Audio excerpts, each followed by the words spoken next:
The Story of Aman Jungle, EVS Chapter 15, Class 4. Piku the rabbit lived in a burrow near the snake pit of Kalu the cobra. यानी कि Kalu cobra के bill के पास पीकू नामक खरगोश रहता था। Kalu slept the whole day and went out at night to feed on rats and frog. यानी कि ये जो कालू सांप था ना, वो दिन भर सोता रहता था और जब रात होता था तो अपने भोजन के लिए अपने बिल से बाहर जाता था और भोजन के रूप में चूहे और खरगोश को वो खाता था। Piku did not like Kalu. Piku Kalu को तनिक भी पसंद नहीं करता था। He decided to ask the other animals in the jungle to help him. यानी कि उसने दूसरे जंगल के जानवरों से सहायता मांगी। यानी किस लिए मांगी? क्योंकि वो रैबिट था ना, रैट स्नेक को परेशान करता था। Piku went to the lion. Piku सबसे पहले लायन के पास गया, शेर के पास गया। Sheru were sleeping in his den. यानी कि शेरू नामक शेर वो अपने डेन यानी कि मांद या गुफा में सो रहा था। द ईगल्स चीलू, बाज जो चीलू नाम का था, who are sitting in her nest on the tall tree and then to the elephant. यानी कि जो चीलू था ना, अपने घोंसले पर बड़े से पेड़ के ऊपर जो घोंसला बना था उस पर बैठा था। Elephant, jumbo elephant trees in the forest. यानी कि जंगल के अंदर जो पेड़ होते हैं ना, उनके बीच एलिफेंट यानी कि जंबो नामक एलिफेंट रहता था। इन सब से वो मिलने के लिए पीकू गया था। They promised Piku that they would talk to Kalu. यानी कि इन सब ने पीकू से यह वादा किया है कि वह कालू से अवश्य इस विषय में बात करेंगे। Piku reached the cluster of the tree. यानी कि पीकू अब पेड़ के समूह के पास पहुंचता है। वेयर द मंकी, जहाँ पर बंदरू नामक बंदर था। लिव्ड विथ हिज फैमिली, जो अपने परिवार के साथ बंदरू पेड़ के समूह में रहता था। यानी कि पेड़ का जहाँ ढेर सारा पेड़ था उस पर बंदरू नामक बंदर अपने परिवार के साथ रहता था। Bandru agree to talk to Kalu. Bandru भी राजी हो गया कालू से बात करने के लिए। Piku hopped to the river to meet the crocodile. यानी कि अब पीकू नदी में कूद गया मगरमच्छ से मिलने के लिए। Who are sleeping in the mud. यानी कि जो कीचड़ में मगरमच्छ सो रहा था उससे मिलने के लिए वह पानी में कूद पड़ा। Next morning the animals meet. अगली सुबह सारे जानवर मिलते हैं। They also called deer. वे लोग हिरन को बुलाते हैं, कहाँ से? घास से। मोर को बुलाते हैं, रंगीला मोर को बुलाते हैं, गिलहरी को बुलाते हैं, गुलों को भी बुलाते हैं अपने घर से। और ये सभी चूहों को भी पेड़ के बिल से बुलाते हैं, चूहिया को भी बुलाते हैं। और सभी कालू के पीठ यानी कि घर के पास सभी जाते हैं। Kalu greeted them and asks what is the matter. Kalu सबको अभिवादन करता है और बोलता है कि क्या बात है, यानी कि समस्या क्या है, प्रॉब्लम क्या है। शेरू सेड, अब शेरू कहने लगता है वी वांट पीस इन अमन जंगल। यानी कि हम लोग अमन जंगल में शांति चाहते हैं। We are here to request you to be friend with Piku. यानी कि हम लोग तुमसे ये रिक्वेस्ट आग्रह करने आ रहे हैं कि तुम पीकू के दोस्त बन जाओ। यानी कि ये सभी खरगोश को सिखाते हैं कि तुम सांप के दोस्त बन जाओ। Piku is always disturbing with me his jumping around. यानी कि ये जो पीकू भी बोलता है ना, ये पीकू कह रहा है कि ये भी मुझे जैसे जंप मारता है, नाचता है, गाता है, और जिससे मुझे डिस्टर्बिंग यानी कि मुझे काफ़ी परेशानियों का सामना करना पड़ता है। I can not sleep in peace. यानी कि मैं शांति से सो भी नहीं सकता। क्राइड कालू, अब कालू चिल्लाने लगता है।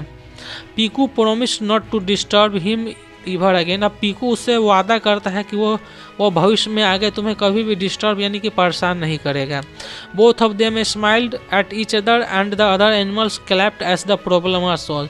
यानी कि सभी बोथ ऑफ देम यानी कि ये दोनों है ना, एक दूसरे को देखते हैं और स्माइल मुस्कुराते हैं, और सारे दूसरे जो जानवर है ना ताली बजाते हैं, और उनको ये लगता है कि उनकी समस्या है वो सॉल्व यानी कि हल हो गई थी। लाइक ए ह्यूमन बींग्स, यानी कि आदमी की तरह भी animals also need shelter to protect themselves from harsh weather condition and enemies, यानी कि आदमी की तरह भी जानवर को भी पनाह की आवश्यकता होती है कठोर मौसम स्थिति और दूसरे जानवर से अपने आप को बचाने के लिए। They live in different kinds of habitats in different location that provide them food, यानी कि वे लोग भी अलग अलग लोकेशन यानी कि अलग अलग जगह पर रहते हैं, अलग अलग तरह के भोजन खाते हैं और वे क्या देते हैं, और सेफ्टी एंड प्लेस, यानी कि उस प्लेस से वे लोग सेफ्टी लेते हैं अपने आप को, टू ले एग्स और गिव बर्थ ऑफ बेबी, यानी कि जिस जगह पर उनको सेफ्टी मिलता है, भोजन मिलता है, वे उसी जगह पर अपना अंडा या अपने बच्चे को जन्म देते हैं। You can already studies that some animals share our homes like dog और कैट, यानी कि आप लोगों ने यह भी पढ़ा होगा कुछ जानवर, कुत्ते और बिल्ली जैसे जानवर हम लोगों के साथ क्या करते हैं, घर को बांटते हैं। Some animals enter our house uninvited like cockroach, यानी कि कुछ जानवर बिना आमंत्रण के ही हमारे घर में क्या आ जाते हैं, बिन बुलाए ही आ जाते हैं। जैसे कि क्या होते हैं, कॉकरोच हो जाते हैं, यानी कि ये जो मच्छर हो जाते हैं ना, ये बिन बुलाए ही हमारे घर पर आ जाते हैं। Rats mosquito etc. let us now find out about the animals that live in underground holes caves और नेस्ट ऑन ट्री, यानी कि आइए अब पता करते हैं कि कुछ जानवर के विषय में पता करते हैं, खोजते हैं कि जो ज़मीन के अंदर रहते हैं, गुफाओं में रहते हैं, नेस्ट घोंसलों में रहते हैं, पेड़ पर। Some animals prefer to live in woodland, यानी कि कुछ जानवर पसंद करते हैं वुडलैंड यानी लकड़ी पर रहना, ग्रासलैंड घास पर रहना, तालाब में रहना, नदी में रहना, लेक में रहना, धाराओं में रहना इत्यादि। ये सारे जानवर है ना, वो अलग अलग तरह के स्थान पर रहना पसंद करते हैं। Do you want to learn to locate the homes of different animals, क्या तुम चाहते हो कि अलग अलग तरह के जानवरों के घर को लोकेट यानी कि घर के बारे में जाने, उसको देखें, यानी कि क्या आप दूसरे जानवर के घर को देखना चाहते हैं। यू कैन डू बाई, यानी कि आप ऐसा कर सकते हैं by listening to animal sound, यानी कि जानवरों के आवाज़ों को सुनकर आप ऐसा कर सकते हैं। सच एस बर्ड सिंगिंग, यानी कि जैसे चिड़ियों का गाना हो गया। द रस्टलिंग ऑफ एनिमल्स मूवमेंट, यानी कि जो जानवर जो सरकता है इधर उधर, उसके मूवमेंट पर भी नज़र रखकर हम लोग उनके घर का पता जान सकते हैं। एंड देयर साउंड, और उनके आवाज़ से भी हम लोग उनके घर का पता लगा सकते हैं। You need to observe their footprint in mud sand और स्नो, यानी कि आपको आवश्यक होगी उनके फुटप्रिंट यानी कि पद चिन्हों को देखने के लिए कीचड़ में, बर्फ में और बालू में। Notice carefully the other sign such as chew mark on tree trunk, dropping features for antler cells और स्क्रीन, यानी कि आप लोग भी ध्यानपूर्वक दूसरे साइन यानी कि दूसरे निशानों को देखकर, जैसे कि चबाने का आवाज़, पेड़ के तना से मलमूत्र त्यागना, पंख, रुआं और सींग, खोली और दूसरे चामों से, यानी कि इन सब चीज़ आपको जिधर जिधर सुनाई पड़े, दिखाई पड़े, आपको ऐसा लगे कि हाँ ये सारे चीज़ें हैं, आप उन पर निगरानी रखकर उनके आवाज़ को आप लोग आसानी से पता कर सकते हैं। अब चलते हैं आगे। एनिमल्स हैबिटेट, यानी कि जानवरों के प्रवेश। Many animals live on land in natural shelter like branches of trees, cave, ponds etc. यानी कि ढेर सारे जानवर जमीन पर रहते हैं और प्राकृतिक आवास में रहते हैं, जैसे कि डालियों पर, पेड़ पर, गुफाओं में, नदी तालाबों में। They do not make shelter for themselves, यानी कि ये सारे जो जानवर है ना, वे अपने आप के लिए कोई भी आवास नहीं बनाते हैं। Lion, tiger and bear live in caves in jungles, यानी कि जो बाघ, शेर और भालू है ना, वो जंगल के गुफाओं में रहते हैं। Elephant, deer, giraffe and zebra live in tall grasses, यानी कि हाथी, हिरन, जिराफ और जेब्रा हो गए ना, वे बड़े बड़े घासों में रहते हैं। अब चलते हैं। Animals like rabbit, snake and fox live in burrows और होल्स इन द ग्राउंड, यानी कि जानवर जैसे कि खरगोश, सांप, फॉक्स, लोमड़ी, ये सब बिल और छेद में, जमीन के बिल और छेद में रहते हैं। अब आगे बढ़ते हैं। डू यू नो, आपको पता है, इन डेजर्ट यानी कि डेजर्ट रेगिस्तान में many animals live in burrow to protect themselves from the extreme heat. यानी कि क्या आपको पता है कि रेगिस्तान में कुछ जानवर छेद में अपने आप को अत्यधिक गर्मी से बचाने के लिए अपने आप को छेद के अंदर रखते हैं। फीमेल्स पोलर बियर डिग डेंस इन स्नो, यानी कि मादा जो पोलर बियर है ना वो बर्फ में ही अपने डेन यानी कि मांद को खोद देती है। Where they hibernate during extreme weather, यानी कि जहाँ इस हाइबरनेट यानी कि शीत निंद्रा में अत्यधिक ठंड में वे लोग चले जाते हैं उस मांद के अंदर।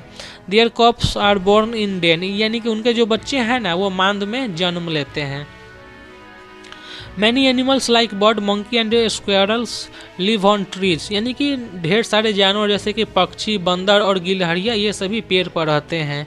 The tree provided them both shelter and protection from other animals, यानी कि जो ट्री है ना उनको आवास और सुरक्षा दूसरे जानवर और इंसानों से भी क्या करते हैं, प्रदान करते हैं पेड़ पर रहने वाले को। सम स्नेक लाइक ग्रीन माम्बा, यानी कि कुछ सांप जैसे कि ये वाला ग्रीन माम्बा हो गया of Africa also live on tree, यानी कि ये भी जो ग्रीन माम्बा है ना ये भी पेड़ पर ही रहते हैं। They feed on lizard birds egg and small rodents, यानी कि उनका चारा ये उनका भोजन बनता है छिपकली, चिड़ियों के अंडे और छोटे मूसक, यानी कि छोटे चूहों के प्रजाति वाले जानवर। Insect like honeybee ants and termites live in organised group and build shelter on trees और इन ओल्ड बिल्डिंग, यानी कि जो इंसेक्ट कीड़े जैसे कि मधुमक्खी हो गया, दीमक हो गया, ये सारे संगठित रूप से ग्रुप यानी समूह में रहते हैं और अपने आवास को पेड़ पर या किसी पुराने मकान में ये बनाते हैं।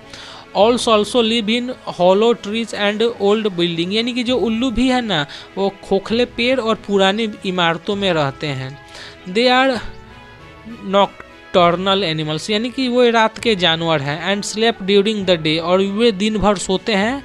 And come out to hunt at night, और रात में वो अपना शिकार करने के लिए बाहर निकलते हैं। They are inactive during the day and their eyes are very sensitive to bright light, यानी कि वे दिन में इनएक्टिव यानी कि निष्क्रिय रहते हैं और उनके आँख है ना वो प्रकाश के प्रति बहुत संवेदनशील हैं। Animals homes are of different shape and size and are built with materials that they collect from their surrounding, यानी कि जो जानवर के जो घर होते हैं ना वे अलग अलग आकार प्रकार के बने अलग अलग आकार प्रकार के मटेरियल यानी वस्तुओं से बने रहते हैं और इन सबको वे अपने आसपास के इलाके से वे सब इकट्ठा करते हैं और अपने घर को बनाते हैं। Most birds nest is safe place like trees, bush, old building, caves and rocks with twigs, leaves and grass, यानी कि अधिकतर चिड़ियों के घोंसले क्या होते हैं, सुरक्षित होते हैं पेड़ पर, झाड़ियों में, पुरानी बिल्डिंग, पुरानी इमारत, गुफाओं और चट्टानों पर सुरक्षित होते हैं और ये टहनियों, पत्तियों और ग्रास में भी ये क्या करते हैं, अपने घर को ये बनाते हैं चिड़िया लोग।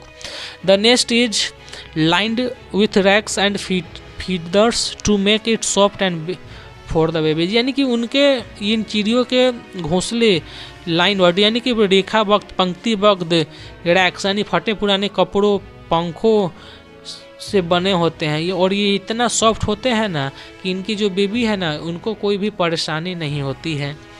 Bird lay eggs and look after their young one till they are able to fly, यानी कि चिड़िया है ना अपने अंडे को देखभाल करती है और जब उसके अंदर से यंग वन यानी कि नया बच्चा पैदा होता है तो उनको वे क्या करती है, उड़ने के लिए सिखाती है। Then they leave the nest, यानी कि उनके बाद वे अपने घोंसला को वे छोड़ देते हैं। All nest do not look the same, यानी कि जो सभी घोंसले होते हैं ना वो एक ही तरह के दिखाई नहीं पड़ते हैं। A tailor bird is stitched a few leaves to make its nest, यानी कि जो टेलर बर्ड यानी कि जो बुनकर चिड़िया है ना वो पेड़ की पत्तियों को सीलती है और अपने घोंसले का निर्माण करती है। Then it is lined with soft grass to make it comfortable, इसके बाद ये पत्तियों के ऊपर मुलायम घास पे क्या करती है, एक रेखा बना देती है जो इसको काफ़ी सुखद बना देती है उनके लिए। अब आगे चलते हैं। The nest of a weaver bird hang upside down from the branches of a tree in safe place, यानी कि जो बुनकर चिड़िया के जो घोंसले होते हैं ना पेड़ की डालियों से नीचे लटके रहते हैं सुरक्षित स्थान पर। The interest of the nest is from the bottom, और इनका जो प्रवेश द्वार रहता है ना वो घोंसले के नीचे से रहता है। How does it keep its egg baby safe in the nest them, यानी कि तब ये कैसे अपने अंडे और अपने बच्चे को घोंसले में सुरक्षित रखते हैं। डू यू नो, क्या आप जानते हैं, मैनी फीमेल्स ऑस्ट्रिच ले egg in a single communal nest, यानी कि जो ढेर सारे शुतुरमुर्ग हैं ना, एक सांप्रदायिक नेस्ट यानी घोंसले में अपने अंडे को देते हैं। Which is a pit in the ground that's is 30 to 60 centimetre deep, यानी कि ये जो गड्ढे होते हैं ना 30 से 60 सेंटीमीटर गहरे होते हैं। An ostrich egg can weigh up to 1.3 kg, यानी कि एक शुतुरमुर्ग का अंडा लगभग 1300 ग्राम का होता है, यानी कि 1.3 kg। They are the largest of all egg, यानी कि ये जो इनका अंडा है ना वो सभी अंडों से सबसे लार्जेस्ट, सबसे बड़ा या विशाल है। The eggs are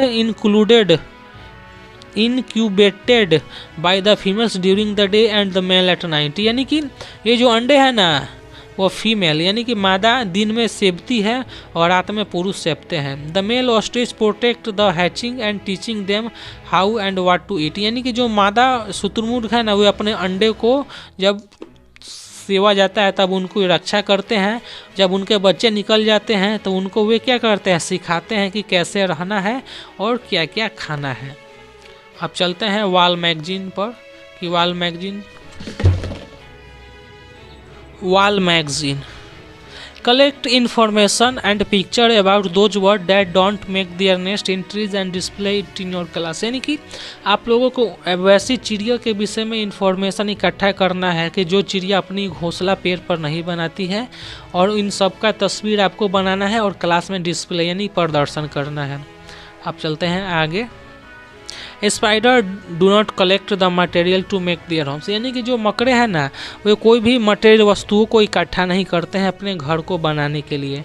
they actually make the materials in their bodies to build web, यानी कि वे वास्तव में अपने शरीर के अंदर ही वैसे धातु को बनाते हैं, यानी कि वे अपने शरीर के अंदर जाले को बनाते हैं जिनसे वे अपने घर को बनाते हैं। The gland in spiders abdomen produce the silken thread, यानी कि जो मकड़े के जो पेट से एक प्रकार का ग्रंथियाँ होती है जिनसे रेशम के धागे बनते हैं, उनसे ही ये अपने घर को बनाते हैं मकड़ा। A spider also use the silken thread to wrap up an animals to eat it later as a snack, यानी कि जो मकड़े आते हैं वे दूसरे इंसेक्ट यानी कि कीड़ों को उसमें लपेट लेते हैं, लपेट कर अपने जाल में एक तरफ रख लेते हैं और बाद में उनको वे नाश्ते के रूप में खाते हैं। Animals that live in water, जी यानी कि जानवर जो पानी में रहते हैं। Animals that live in water are fish, यानी कि जानवर जो पानी में रहते हैं वे मछली है, लॉबस्टर्स झींगा है, क्रैब्स केकड़ा है, वेल है, शार्क है, डॉल्फिन है, ऑक्टोपस है एंड सील है, यानी कि ये सारे पानी में रहते हैं। These animals live in the salty water of sea, यानी कि ये सारे जानवर हैं ना वे समुद्र के नमकीन पानी में रहते हैं। The water is not only their homes but also a source of food and oxygen that they need to live, यानी कि पानी उनके भोजन का ही साधन नहीं है बल्कि वे उनका घर है। ये इन पानी से ही वे अपने भोजन को लेते हैं और अपने ज़रूरत के मुताबिक ऑक्सीजन को लेते हैं और रहते हैं। Many type of fish and crocodiles live in fresh water like rivers and lakes, यानी कि बहुत तरह के मछली और मगरमच्छ है जो फ्रेश वाटर यानी कि सादे पानी में रहते हैं, नदी और झीलों के सादे पानी में रहते हैं। Animals that live both on land and in water, यानी कि अब वैसे जानवर के विषय में पढ़ेंगे जो ज़मीन पर और पानी में दोनों जगह रहते हैं। Some animals can live both on land and in water, यानी कि कुछ जानवर जो ज़मीन और पानी दोनों जगह पर रहते हैं। Such animals are called amphibians, यानी कि ऐसे जानवर को जल थलचर जानवर कहते हैं। Frog, crocodile and tortoise are example of such animals, यानी कि मेढक, मगरमच्छ और कछुआ ऐसे जानवरों के कुछ एग्जाम्पल यानी कि कुछ उदाहरण है। अब आगे चलते हैं। इन वाटर, यानी कि पानी में दे ब्रेथ थ्रू गिल्स, यानी कि पानी में वो अपने गिल्स यानी गलफड़े के मदद से सांस लेते हैं। And on land by breathe through their lungs, और ज़मीन पर अपने लंग्स यानी फेफड़े के मदद से वे ब्रेथ सांस लेते हैं। Amphibians lay their eggs in water, जो एम्फीबियन होते हैं ना वे पानी में ही अपने अंडे को देते हैं। यंग एम्फीबियंस रिसेंबल ए स्मॉल फिश, यानी कि जो छोटे एम्फीबियन है ना वे छोटे छोटे मछली से मेल खाते हैं। द टेडपोल और new born frog is born and live in water, यानी कि जो टेडपोल या मेढक का बच्चा या नया मेढक का बच्चा ये दोनों है ना वे पानी में ही जन्म लेते हैं। It has a tail that allow him to swim like fish and gills to breathe under the water, यानी कि इनके अंदर मछली जैसे पूंछ होते हैं और गलफड़े होते हैं जो उनको पानी में सांस लेने और पानी में स्विम यानी तैरने में मदद करते हैं। As it grow into a frog, it lost its gills and tails and develop legs for moving on land, यानी कि जब ये मेढक में ग्रो हो यानी बढ़ जाते हैं तब्दील हो जाते हैं तभी अपने गिल्स अपने गलफड़े और अपने पोछ को क्या करते हैं लॉस यानी खो देते हैं और अपने पैर ज़मीन पर घूमने के लिए डेवलप यानी विकसित कर लेते हैं। Let us vow to protect animals as they share the same earth with us, यानी कि आओ प्रतिज्ञा करते हैं ऐसे जानवर को बचाने के लिए जो हमारे तरह ही पृथ्वी को क्या करते हैं शेयर बांटते हैं रहते हैं।